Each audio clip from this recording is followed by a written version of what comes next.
Well, thank you very much for the introduction, and may I say also thank you for such a great job facilitating all of these discussions, the inaugural session this morning and this one today, so thank you very much for that. It's a very great pleasure for me indeed to be able to welcome and introduce Ms. Shauna Singh Baldwin. In many respects, Ms. Baldwin is quintessentially Canadian, even though I'm sure to a certain extent she might prefer at having that said in a way. But if one looks at her history, so her grandparents were from an area of what is now in Pakistan. Her parents were from India. She was born in Montreal, Canada. She grew up in New Delhi, moved there when she was 10. She has university degrees from India, Canada, and the United States, and she now lives in the United States. So I think I can rest my case that that's somehow quintessentially Canadian. In other words, her being Canadian does not exclude her from having many other identities. On the contrary, perhaps. And that's a point that comes through repeatedly in her wonderful collection of essays, Reluctant Rebellions, which she will be discussing shortly. But also, I have no desire to claim her as a Canadian writer, nor would I want my comments to limit in any way the scope of her writings and reflections. First and foremost, Ms. Baldwin is a writer, and all other tags are secondary. She's been publishing for almost 20 years now, with her first work of fiction, English Lessons and Other Stories, having been published in 1996. Awards were quick to follow. The following year, in 1997, her short story, Satya, won the CBC Literary Award. And then subsequent publications, raked in the awards. Her novel, What the Body Remembers, published in 2000, won the Commonwealth Writers' Prize, Canada and Caribbean. The Tiger Claw, published in 2004, was a finalist for Canada's prestigious Giller Prize. And The Selector of Souls received the 2012 Council for Wisconsin Writers' Fiction Prize. Furthermore, her works have been translated into 14 languages, which speaks, I think, extremely highly of not just simply the quality of her work, but the nature of her work. Her most recent publication, Reluctant Rebellions, collects works of nonfiction which span more than a decade, 2001 to 2015. These works capture the richness of Ms. Baldwin's reflections that inform her fiction. I hasten to add, I put this emphasis on inform because it's not as though one can simply transpose ideas or thoughts and they're not as though they're crudely translated into some sort of translation of ideas. Far from it, but the essays do provide you insights into the issues and concerns that form an intellectual and emotional backdrop or foundation of her fictional writing. And, not surprisingly, the topics are wide-ranging, whether it is facing the dark and troubled past of differences built since partition in meeting the bogeyman, or the violence inflicted upon women and girls in Questions for Rumi and Don't Blame the Technology, both of which confront the issue of female feticide. Or cultural identity and the richness, power, and traps of language in No Place Like Home, and mind dancing with language. In other words, her essays are as rich as her fiction, and they challenge us to truly think about ourselves in the world of which we are a part. Her eye is an unflinching one. There is no point in looking, her writing seems to tell us, if we are not ready to truly see. But we must also be ready to see and embrace complexity and diversity. Art complexifies, she writes in one of the essays. A simple but apt summary, perhaps, of her vision and writing. In One Life Is Not Enough, she writes, do we really still believe there's a single objective truth out there? Are we slow to embrace the idea of multiple truths, many points of views, that one life is not enough to experience them?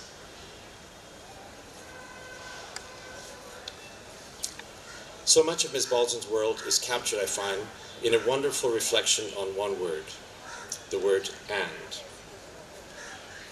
To meditate on the word and, she writes, moves us to see destabilizing opposites that are simultaneously true.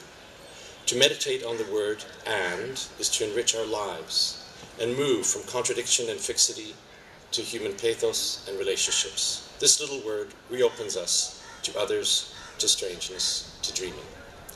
So on that note, happy to introduce Ms. Shauna Singh Baldwin. Thank you very much. Thank you, ladies and gentlemen. जी आया नु शाना बड़ा दौड़ाया इन्होंने. Our first edition, and she was obviously preoccupied, doing great many exciting things, but very sweetly acknowledged very promptly, saying that thank you, I'm deeply humbled, and I look forward next year. And so it was 2014 that I wrote to her, and subsequently 2015, and voila, 2016, the lady is right here. So thank you very much. She doesn't give up. She does not give up. Chandigarhiya ne ji ki kariye. You're coming to India after a bit of a gap, and you spoke about change, positive change. So let's begin from your return to home, and what has struck you in 2016 with the visit spanning across cities, across people, activities, functions such as literati, and what has been a constant reminder, as it were, that India shall always be a huge part of me? Well, I think returning to language is the way that I see things, you know. I always, I'm very conscious of the words that people use to describe themselves, as well as my own comfort with language. And I find it very strange, for instance, to address somebody in Punjabi and they answer me in English. so that's new for me, because usually in India I could speak Punjabi and be responded to in Punjabi, but that has changed quite a bit. The emphasis on English as a world language that somebody aspires to speak, that is something, well, it was always there, but it is new in the sense that people are really conscious of speaking English. Which is also fun because, of course, we translate from Hindi and Punjabi when we speak English. So I absolutely enjoy the way people, you know, use English in very creative ways. So for me, the joy is of learning English again through Hindi and through Punjabi and then coming back to it. So I really enjoy that. In terms of language, I think that we are more exclusionary than we were before. Right. So that's been quite a surprise. Not a good one, but it's one of those that language teaches you how people, you know, how people are addressing each other and how they think. So you were talking, Dr. Gibbons, about the word and I do find the word or is much more in use today than it was before, perhaps, you know. That's right. So, following from this, there's been change, a phenomenal one, back home, and the White House seems to have trumped. So how about some thoughts on that change, particularly as a writer? The environment, the ideas, the creativity, the public discourse, the acceptance, the resistance, all of that.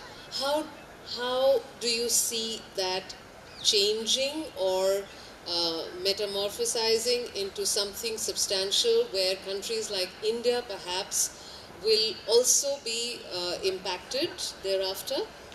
Well, I think it's been a great shock to many progressives to have Donald Trump come to power, and the immediate crackdown in terms of the mental landscape is already evident, and he has not even yet taken the oath of office. So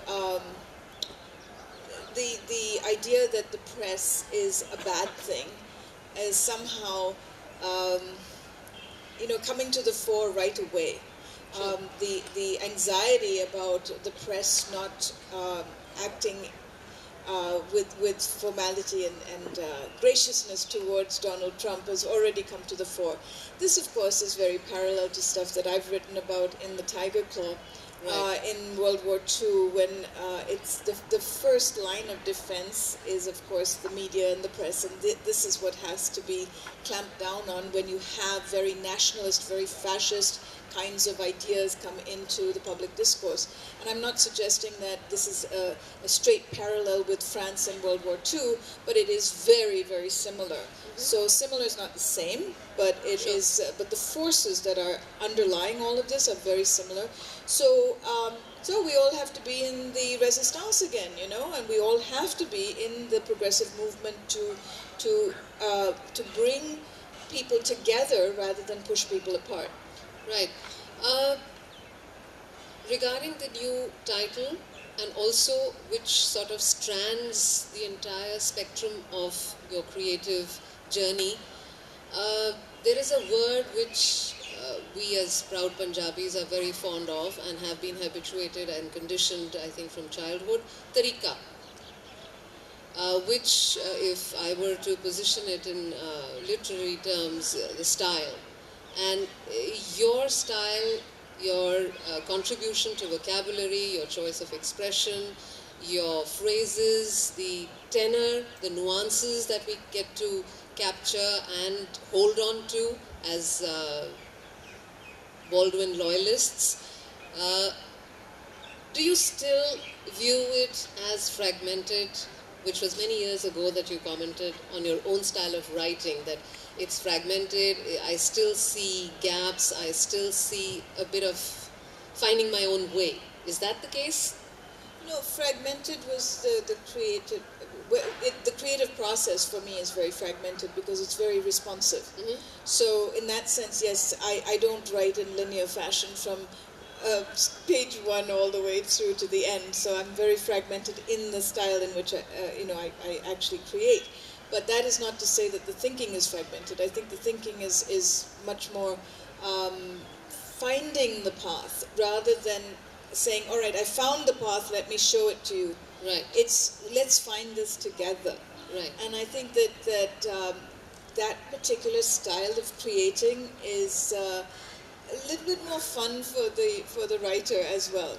Because if you've already decided what your quote message is going to be and everything, I think you're going to be a lot less, having a lot less fun yourself. Sure. So for me, yes, it's fragmented because I'm making my way through these ideas or these thoughts or whatever, and you will, as reader, come along with me. You know? Sure. So that's why I say fragmented, because we're piecing this out together. But in terms of observing from fiction writing to non-fiction, and this is a compilation of work that has been, I think, spanning over a decade, 15 years perhaps, between 2001 to 2015. The style, first essay itself or a speech midway, it still resonates very strongly with what you stand for as an individual, your commitment to literature, your ideology as an author who has picked up strong issues, conflict, diaspora, gender. These are strong subjects with serious overtones. So in that sense, were one to ask you a technical observation, that do you change the template while scripting from fiction, a novel, a play, to something like this? Oh, well, I think that form follows function, you know. So I feel that the material kind of dictates what form you want it to take. So I wrote a play a while back, and I write poetry as well. Novels. Some short stories turn into novels. Some short stories have been repurposed as novels. So I don't feel that any one form is my form. It is that the material has to be presented in a way that the material can be enjoyed. You know, but at the same time, that's where the passion has to come out. So it depends on what I'm passionate about as to what what subjects I take up. So unfortunately, I have very wide-ranging interests, perhaps. Which is wonderful because it's not only enriching, it is fulfilling. You have one life, 84 lakh June to baad Rab ne thanu ek zindagi bakshi hai. I think you'll be a miser if you don't do justice in having a bit of everything. Let's talk a bit about this particular book. Tell us why Reluctant Rebellions, the title. Tell us how coming out of the fascinating world of drawing extremely relatable characters, both women, men, giving us lovely cultural landscapes, you sat at your desk and edited work that you wrote at a different time in a different mind space. So a bit about how this came about. Well, this is actually not my idea at all. The culprit is sitting in, I think, the third or fourth row over there. Satwinder ji. Satwinder Kaur Bains. Satwinder Kaur Bains is the director of the Indo-Canadian Centre at the University of the Fraser Valley. And she and I were at conferences together, and she looked around and she said, there are not enough people at these conferences. And she says, you have to have a wider audience. And so from her standpoint, she decided to amplify my voice. And I'm very grateful to her because she actually made me revisit a lot of topics. She picked out the essays, and she picked out these speeches that I had given at different conferences and different literary festivals, and said, you know, that these are the topics that she would like to see amplified.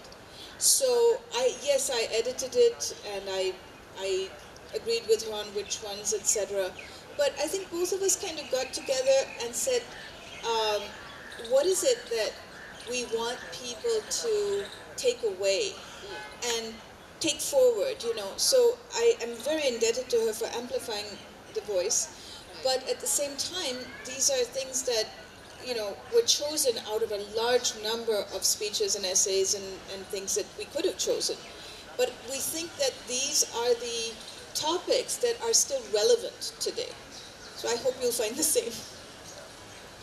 We are going to get you, Ms. Bains, later on in the Q&A and have your thoughts on that.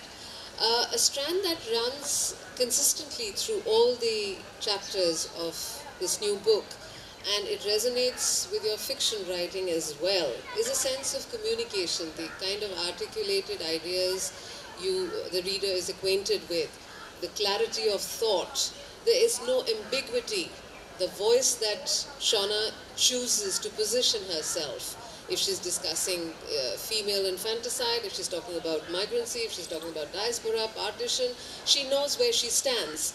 And at the same time, you also have the remarkable ability to be an impassioned being, which can be a dilemma at a creative level, because you are not writing for yourself, in a manner of speaking, and you want your work and your characters to play it out for you, but you are the hand that's drawing the entire frame. So how do you manage to allow your mind not to play truant and dictate whether it's a text like this or it is a novel? Where does the intellect not get pawned by a sense of conviction and commitment? Well, I think, you know, when you create characters, sometimes, most of the time, you don't agree with everybody that you create. Mm-hmm. Okay? I'm sure God doesn't agree with us, right, half of the time. But when you create characters that you disagree with, it's much more fun, first of all. You might create a protagonist who you happen to agree with, but then he or she is surrounded by people. If they're going to have any impact on the protagonist at all, they're going to be in opposition.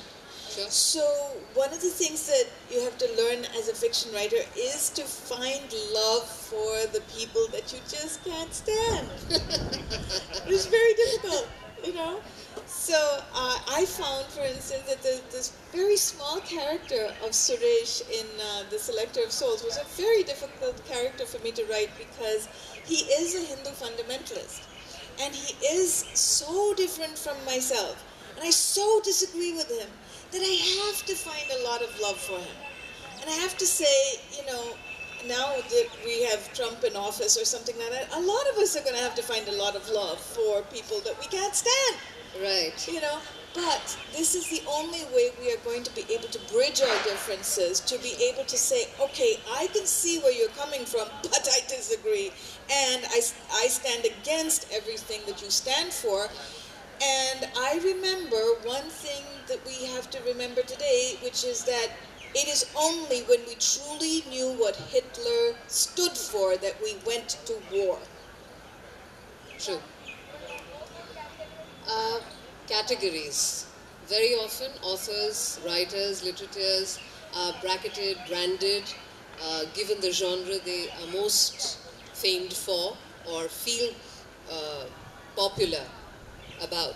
So how do you view categories, because you are prefixed with Indo-Canadian, Sikh American writer, South Asian feminist, and in a world where technology is shrinking our identities and there's a certain amalgamation about the whole issue of who you are, where you come from, what are you all about, what is your take on categorization, want of a better word, branding a creative mind? Yeah. Well, you know, I come from an IT background. Yes. Okay. So for me, I understand that categories are very, very important when you're classifying data. Mm-hmm. Since I'm not data, I am trying to get as hyphenated as possible. Right. Another aspect that is becoming predominant when we are at places such as Literati, the publishing industry, book writing. पेड़ पे फल उतने नहीं लगते हैं जितनी किताबें आजकल लग रही हैं. मुझे बताया गया था कि प्रतिदिन per day in India alone 100 English titles are released. 100 English titles in a country that has a multitude of languages. So friends and esteemed guests, you can have a fair enough idea the desperation with which somebody feels compelled to pick up a pen and write a book on just about anything, anytime, anywhere, with any reason, or for that matter, no reason at all. So, I'm curious. I'm sitting in the august company of a celebrated author who, when she chose to write, things were not this hunky-dory. They were not, I'm sure your parents said, "Kitabban likhan sta kamai nahi hundi biba." I did an MBA. That was, yes, that was the plan B and a good part of your thinking and a choice that you are credited with. No, that's my dad. All right, then thank you to him. But I'm curious to know, how do you see this saturation, this book writing, lot of confused aspirants, not knowing but getting very enamored with the idea, किताब लिखनी है, किताब लिखनी चाहिए. हर कोई कभी भी किसी भी चीज़ पे किताब लिखे वो सही है, कौन खरीदेगा, कौन पढ़ेगा, क्या उसकी काबिलियत है, क्या उसकी रेलेवेंस है, और क्या मार्केट है?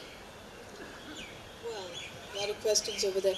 My, let's say my 6-year-old or 10-year-old niece can probably write a book and upload it to Kindle.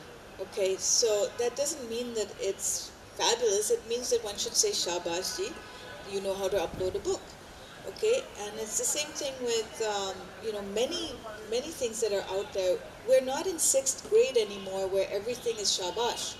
Absolutely. Okay, so you'll find the good books, you'll find the dross also, and pretty soon you'll be able to see whether something is edited well or not. If it's full of homonyms, well, the computer doesn't know the difference between here and here and there and there. It doesn't know, So to rely on the computer as your editor is going to be very obvious in the first 3 pages.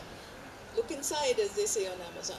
So I think that will automatically, be the way that we are. Today, a 5-year-old can Google, so research is not as important as it used to be. But it is, because nowadays on the internet, everything is sponsored. So if it's sponsored, is that real history that you're reading, or is it somebody else's version of history? So you have to become a lot more discerning as a reader. You have to become a lot more rigorous as a writer and not accept from yourself what a 6-year-old or a 10-year-old or a 12-year-old will do. Sure. Okay? So if you're going to be an adult writer for adults, then I think you have to get yourself an editor, you have to get yourself a publisher, you have to get past vanity press also. And most of the press most of the publishing industry in India is still vanity press. But we have to ask, if you are going to write, I think it's important to find someone else who will espouse what you write. If you're the only one who wants to put your work out there, there's something wrong with this equation, because I think that it's not a good idea to kill trees unless you have somebody who's willing to pay for it and to take that message further for you. So that's finding a publisher and finding an editor, and we all need editing. I am so thankful and grateful for every editor who's ever touched my work, because without them, I would be talking to myself. And we don't want that. We want to talk to other people. So we have to have editors, we have to have publishers, we have to promote publishing by buying books. You cannot say, I'm going to download a book for 99 cents or 300 rupees or something like that, and the writer should write for 7 years and get nothing. So you will get what you pay for. If you're going to download books for free or music for free, you'll get what you pay for. 0. Very well taken, thank you. We are so different now. That was a fantastic theatre piece. You adorn the hat of a playwright. I'm curious, as would the audience here be, to know a bit about how did the need to pen a play, and one like this, come about? And it's recently been performed in Toronto, October this year. You saw it, and you're acquainted with its earlier version as well. So do share something about that, please. Well, We Are So Different Now was a play that I wrote at the request of my sister-in-law, who wanted to play Draupadi. But once she got it, as a producer and an actress, she realized that the message was way too feminist for India. She began to water it down. She began to add men to the mix of characters. There were only 2 women in the play. And I pretty soon withdrew my name from the production. So it toured 3 cities in India, then came off Broadway, and it had no writer. It was a play with no writer. So that was quite amusing, but it was not, it was hard to take, but it was not productive in the way that I wanted the play to be originally. So when it was produced in Toronto, it was done word for word as written, and it was done with the same title and everything. So I was very gratified and complimented that they did it. The interesting thing about that was that the director came to India in February, knowing she was going to direct this play in November, and she toured India to see the images that she could use in the play in Toronto. And then also they had blind casting, it's called, where you don't cast the same kind of person as it was written for. So I had written the play with 2 Indian women, a middle-aged old lady, kind of fat with white glasses, white rhinestone glasses and everything, and then a younger woman. Her name is Sheetal, and of course she's very cool, and she's got this yellow purse, of course, because she's a kshatriya, And so I had written it with these two characters. Well, they cast a Romanian-Canadian woman in the role of Sheetal, the younger woman. Very interesting. Very interesting, you know. Absolutely. So, and they also did same gender casting for the dance that was a dance about Holi, in which there's kind of a gang rape situation. So, but they did same gender casting in there so that it would be comfortable also for the actress, but at the same time, it was very obvious how strange it would be if this was done with a different gender. Right. So they did what's called blind casting. Fascinating production. So. On your website, there is one head that says recipes, and I'm given to understand that culinary experimentation is something Shauna excites herself with. Occasionally, frequently, she'll reveal, but I'm curious to know, is that therapeutic? Is that a distraction from the desk, or is it something that you really like to play with spices and food? No, it's self-defense. I need Indian food from time to time. But no, I actually, again, being an IT person, my cookbook is only about 2 pages long, and it reduces Indian cooking to its information content. So that it makes it possible for anyone to cook Indian food. Right. And it's just, I tell you where the variables are and where the constants are, and then from there you can cook Indian food any which way you like. But during your travels, do you take back some recipes or something? I do. But what's interesting is when I go to my elders in India, I have to actually take their fistful and say, all right, measure this into a container, because nobody, cooks with measurement over here. It's approximation. Like that. That's so best. The approximation, I have to make sure that I get some of that out of the way. But also, I do a lot of slow cooker cooking. Because, of course, if I, as a writer, were to put something like a pressure cooker on the stove, I would burn the house down at least in 2 days. So I'm very careful to do everything with a slow cooker so that I can write while it's cooking. Great. I think we have chatted enough. I'm going to request, before throwing the floor open for a brief Q&A, yes, some extracts that you would like to share with us from Reluctant Rebellion.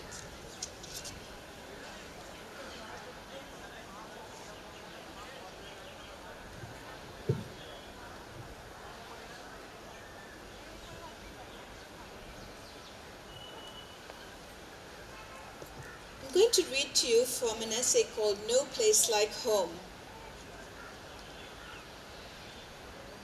As someone who straddles boundaries and categories and works in solitude, I have trouble being a joiner, belonger, or follower.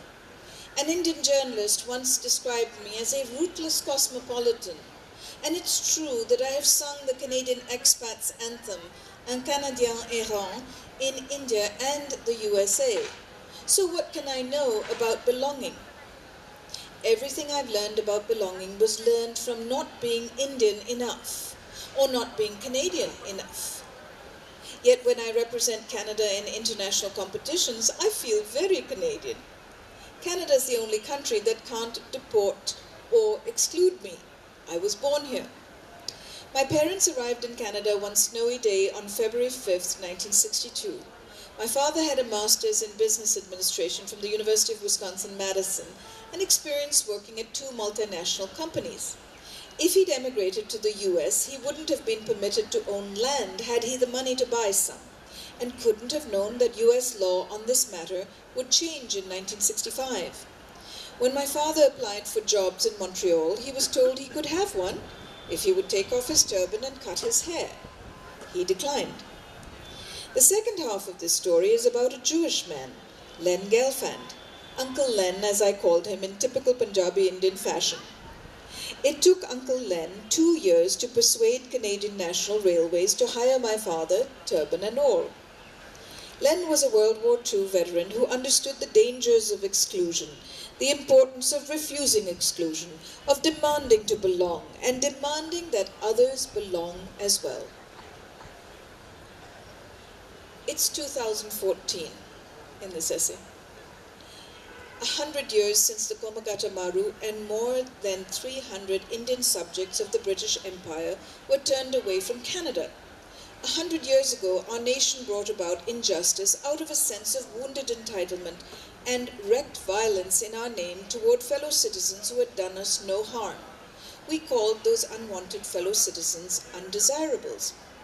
There have been larger and more popular exclusions and expulsions by state authorities before and since, from witchcraft trials to the relocation of the Acadians, from the Japanese-Canadian internments to the Holocaust, from the partition of India to the state-sponsored anti-Sikh pogroms of 1984, on and on.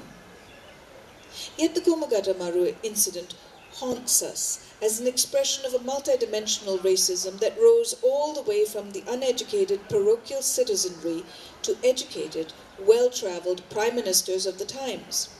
It represents exclusion from the empire, along with denial of the right of return to the passenger's land of origin. All this at a moment when technology began to shorten distances and allow underdogs to challenge the law. That law required continuous journey to Canada and discriminated against subjects within the empire. We're in a similar transition today, with Prime Minister Stephen Harper calling for exclusionary laws when the Sun Sea docked in 2010, while bringing nearly 500 Sri Lankan refugees to Canada, and US President George W. Bush sending captured people to Guantanamo offshore, as in 1914, where habeas corpus could be suspended. Both leaders moved smoothly from the terms refugee or prisoner to terrorist without hesitation. Today, with the number of refugees in the world exceeding 43 million, racism comes dressed in suits or dresses and finds a welcome on TV panels. It urges purification of bloodline, gender, and background. It comes alive at every stage of our lives, from bullying in school to vandalism of homes or religious centers, to job or housing discrimination, to majority policing of food and health customs in the name of assimilation, to contempt for love and matrimonial intolerance. It finds logical and even scientific language in newspaper columns and on talk shows. Racism is not only practiced by people of European heritage. It can murmur piously in gurdwaras, churches, mosques, and temples. It powers mean-spirited anonymous online comments below CNN, Vancouver Sun, and National Post articles. It can be polylingual in its self-righteousness. Everywhere, racism preys on economic fears and stokes fears of miscegenation. The emotions it forbids are welcoming, love, tenderness, comfort, nurturing, emotions we associate with home and belonging. Here's a Cherokee story. A grandfather tells his grandson there are two wolves within him, one with a hunger to destroy and the other with a hunger for love. "Grandpa," says the little boy, "which wolf will win?" "The one you feed, son, the one you feed." I love this story, first of all because it skips a generation, making me wish the grandfather had been wise enough to tell this tale to his son. And second, because it feels true of myself, true of my circle. Why are there two wolves in this story? Why not a wolf and a lamb? Why not two lambs? Maybe the story is saying love can also be a wolf and make us obsessive, exclusive, or overprotective. Or maybe a story with two lambs would be boring. Abraham Maslow said we have a basic need to belong. Often we hear people who join the armed forces, enter a seminary, or sign up for disaster relief services say they responded to a call, the wish to give their lives meaning and serve something larger than themselves. But then people who volunteer for suicide missions with Al-Qaeda say the same. We are leaves in sunshine, light on one side, dark on the other. So we must examine the privileges and benefits from the groups and castes we are born into and those we join voluntarily. It's when we consider our privileges deserved, a birthright, God-given, lifelong, or natural, that we begin to demand social and legal exclusion, even violent exclusion. The Ku Klux Klan, the Asiatic Exclusion League on this continent, the Nazis here and in Europe, the RSS on the Indian subcontinent, those are patriots who nuclearized India in the 1990s. Fundamentalists and fascist groups have much in common besides misogyny. Their members can rise up and betray neighbors and even kill them for personal gain and status within their group. The edges of our communities are ever uncertain. People join, people fall away. Those uncertain edges shouldn't concern us, but core values should. Those core values penetrate us as children till we form our personal moral code. Do our group's values feed the wolf that hungers for destruction or the wolf that hungers for love? Before I invite questions, one small observation and something which I have taken away from this collection in particular. Acquainted with Shauna's work, what is remarkable is that in 2016, I am still able to appreciate, relate to, and understand exactly what the lady is talking about, something which happened in 2001. Spectrum of 10 years vanishes when you read such eloquence of intellect, such clarity of thought, and so beautifully written. So Shauna, thank you for being an engaging storyteller and a master in the craft itself. It's been a pleasure. It's personally been extremely gratifying and satisfying to have you after 3 years of making my case of come to my city and meet my people. Thank you for your patience, ladies and gentlemen, and the floor is open for just about 2 to 3 questions because we are absolutely running a wee bit behind schedule.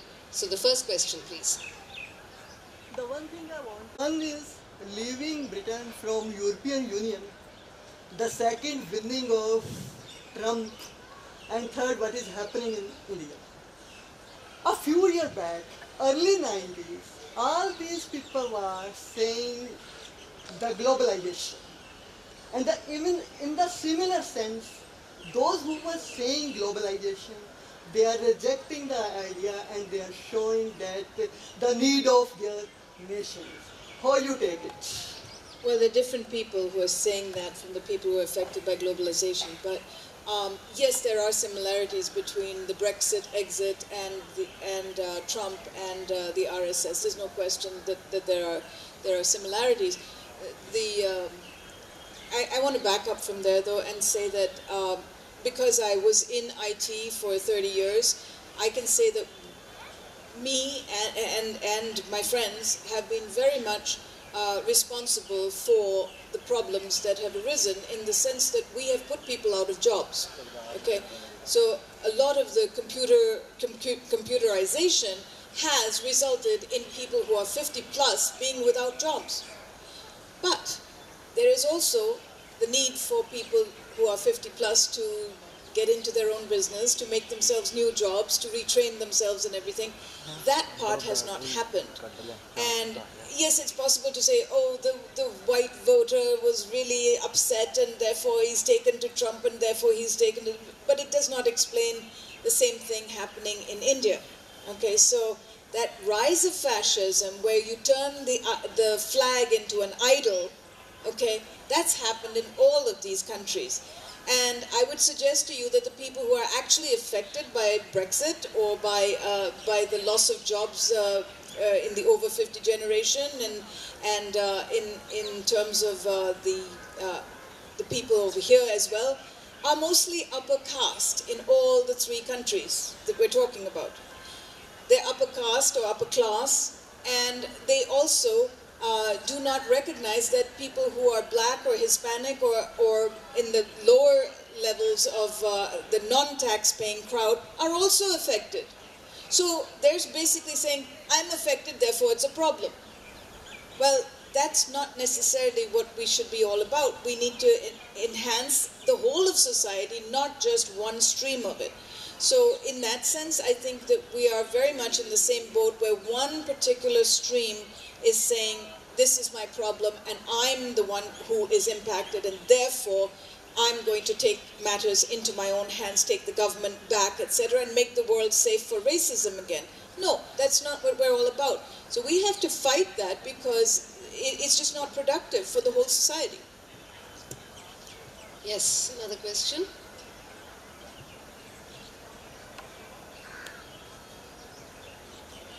All right. The author would be available at our bookstall for signing books.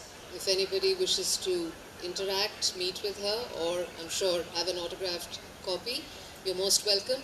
Media friends, I request the same. Kindly interact with her where she's signing the books. Thank you very much. It's been a pleasure. Thank you for being such a good audience. Thank you.